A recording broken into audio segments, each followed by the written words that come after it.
제가 그 말씀하신 그 다큐를 보았을 때는 저도 좀 충격적이었던 게 범죄를 당하고 난 후에 집에 가고 싶은데 가기 전에 이제 자신과 사진을 찍어라. 웃는 모습으로 사진을 찍으라.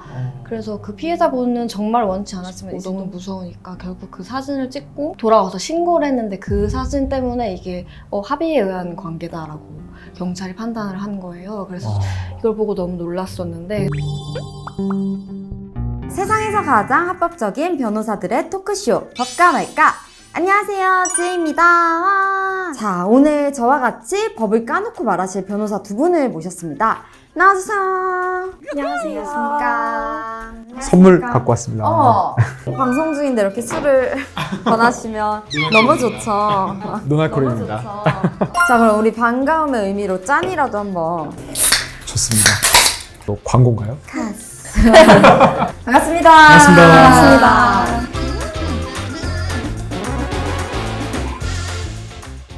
자, 여러분, 변호사들이 생각하는 남녀 간의 술이란? 사건을 만드는 매개체죠. 술과 밤이 있는 한 남녀 사이에 친구가 없다는 말이 있잖아요. 어. 어느 정도 일리가 있다고 생각합니다. 얼마 전에 아는 동생이 저한테 질문을 하더라고요. 근데 그 친구가 남녀 간의 술을 마신 후 뜨밤을 보내고 난 뒤 실수가 말이 되냐? 라는 질문을 하더라고요. 변호사님들도 그렇게 생각하세요? 저는 술을 마시고 나오는 거야말로 진짜 본성이라고, 진짜 모습이라고 생각을 하거든요. 나 실수였어 라고 말하는 건 이제 내가 제정신이었을 때 차근차근 판단했으면 그런 걸 안 했을 텐데 내가 잘못 생각했어 라는 그런 맥락에서 하는 말이겠죠? 근데 어쨌든 그 내가 잘못 판단했더라도 진심으로 자기가 선택한 건 맞는 거죠. 그래서 자기가 책임을 져야 된다고 생각합니다. 그러면 남녀가 완전 취한 상태였어요. 한 사람이 다음날 아니 넌 실수 아니야. 너는 날 덮친 거야 하면서 고소를 해. 그게 가능한가요? 뭐 경우에 따라서는 가능하죠. 왜냐면은 우리 법에서는 어떤 완전한 의식이 있어서 서로 동의해서 성관계를 하는 거면은 뭐 당연히 괜찮을 텐데 어떤 한 사람이 의식이 없는 상태에서 성관계를 하는 거는 제대로 된 동의를 구하지 않은 거잖아요. 그래서 그거를 준강간이라는 이름의 죄로 처벌을 하고 있습니다. 그러면 술자리 후 뜨밤을 보낼 때 이런 경우를 예방하기 위해서 이런 점은 꼭 체크해야 된다. 이런 게 있나요? 뜨밤을 보내고 싶은 사람일 때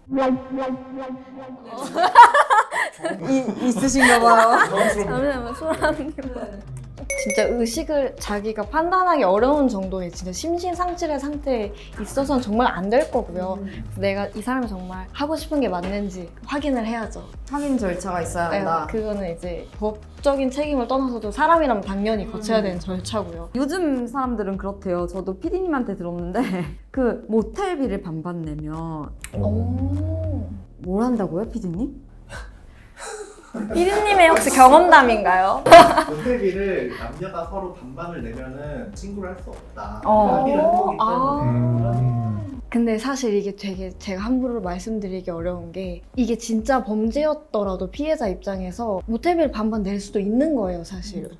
나는 정말로 이제 하기 싫어하는 강간 피해를 당했는데도 나에게 모텔비를 보내라고 했을 때 나는 빨리 보내고 잊어버리고 싶어라고 해서 보내버릴 수도 있는 거거든요. 그래가지고 제가 이런 증거를 모으면은 당신은 무조건 법적 책임에서 벗어날 수 있을 거다라고 제가 단정지어 말씀드리긴 어렵고 그 순간에 정말로 상대방의 의사를 진심으로 확인해 보시기를 바랍니다.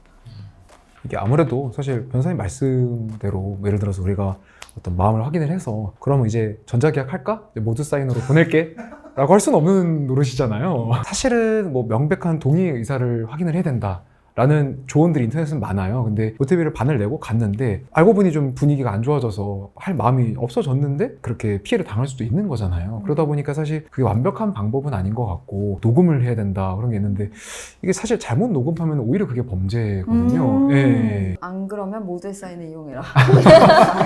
아, 광고 아닙니다. 얼마 전에 BBC 에서 다룬 버닝썬 사건이 있잖아요. 네.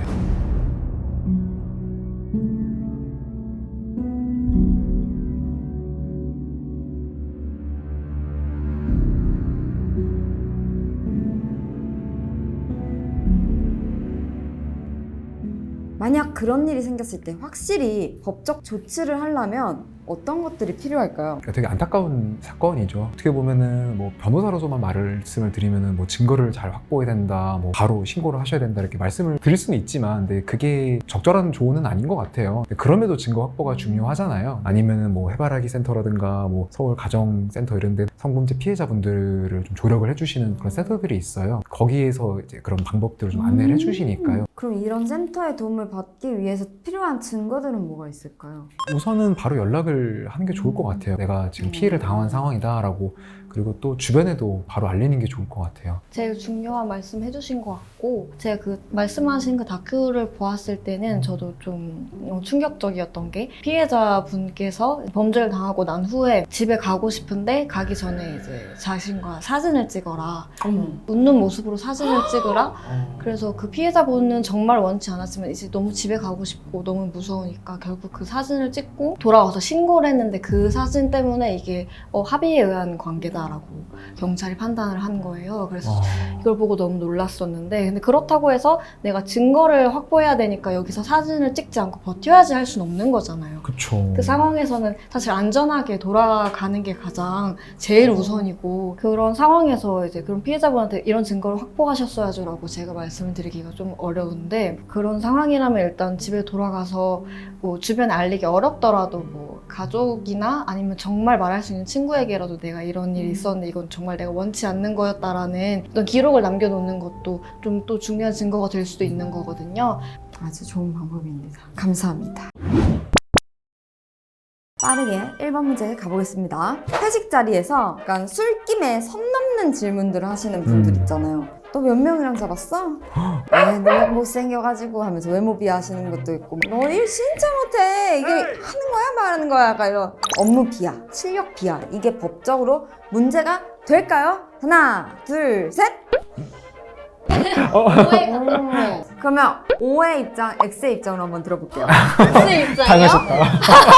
이게 좀 흔한 일인 건 맞아요. 근데 이제 이 발언의 맥락을 좀 봐야 될 것 같아요. 방금 말씀하신 것처럼 몇 명이나 잡았냐 이런 얘기는 사실 성희롱이잖아요. 근데 물론 이제 이 성희롱에 대해서 처벌을 하는 게 뭐 일반적인 죄는 없기는 하지만, 그래도 이제 직장 내 괴롭힘에 해당될 여지가 충분히 있는 거거든요. 네네네. 저는 이제 뭐 업무 비하 이런 게 성희롱이 안 된다는 생각으로 애매하게 들었는데, 지금 생각해보니까 말씀하신 대로 법적인 문제가 될 소지가 충분히 있는 것 같아요. 강제로 회식 자리에서 옆에 앉아서 술을 따르게 시킨다든지, 성적으로 문제 될 수 있는 언동을 하거나 외모 비하를 한다든지, 그런 행동은 절대 하지 마시길 바랍니다.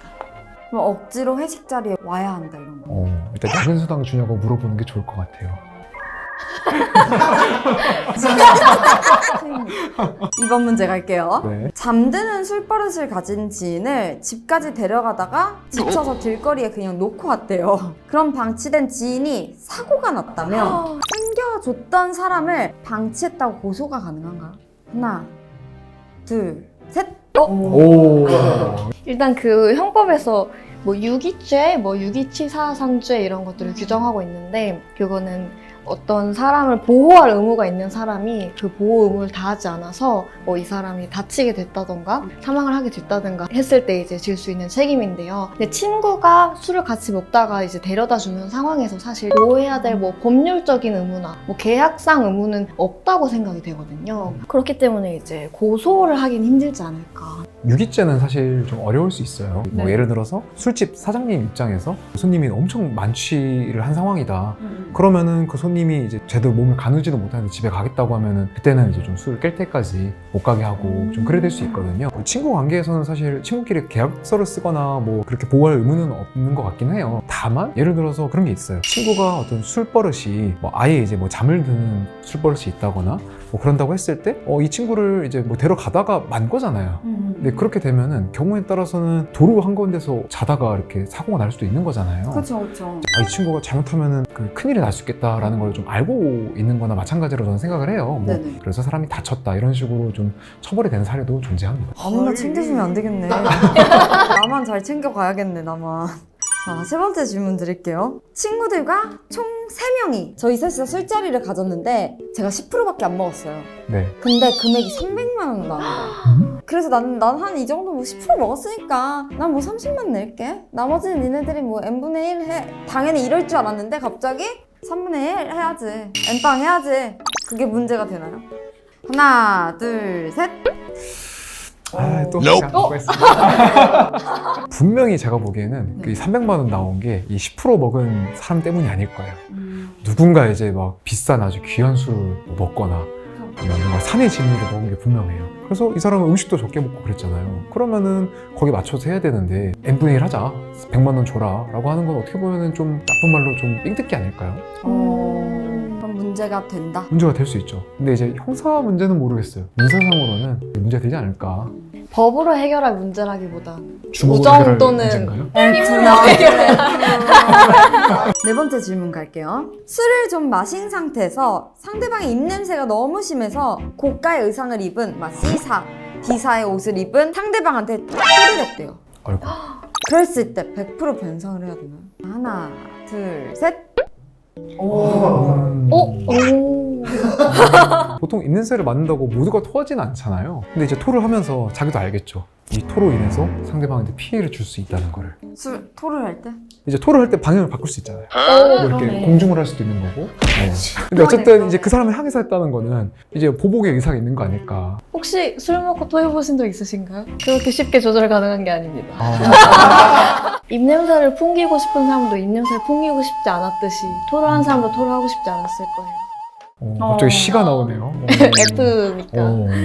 이거 진짜 법적으로 이제 따지고 보자면 토를 한 게 과연 이제 위법한 행위인가도 문제가 될 수 있고, 그리고 되게 고가의 옷을 입고 있었다고 했잖아요. 과연 이제 일반적으로 토를 했을 때 입은 손해가 그렇게 엄청 고가, 뭐 몇백 몇천이라고 예상할 수 있었을까? 몇 천이요? 네. 이런 개념이 또 민법의 특별손해라는 개념이 있거든요. 그래서 통상적인 손해보다 이제 예상할 수 없는 그 범위를 벗어난 손해에 대해서는 이제 미리 알고 있었어야지 배상 책임이 있는 거죠. 자, 이렇게 오늘 술자리에 대해서 이야기를 한번 해봤는데 공감이 가고 더 재미있었던 시간이었던 것 같아요. 어떻게 생각하세요? 두 분은? 비록 술을 좋아하지 않지만 술자리를 좋아하는 사람으로서 오늘 너무 이제 재밌는 질문에 대해서 의견 나눠볼 수 있어서 좋은 시간이었던 것 같아요. 저도 오늘 좀 무리수를 많이 둔 것 같은데요. 그래도 뭐 제 나름의 또 숨겨진 모습을 볼 수 있었던 것 같습니다. 너무 좋습니다. 그럼 지금까지 시청해주신 여러분들 감사합니다. 안녕!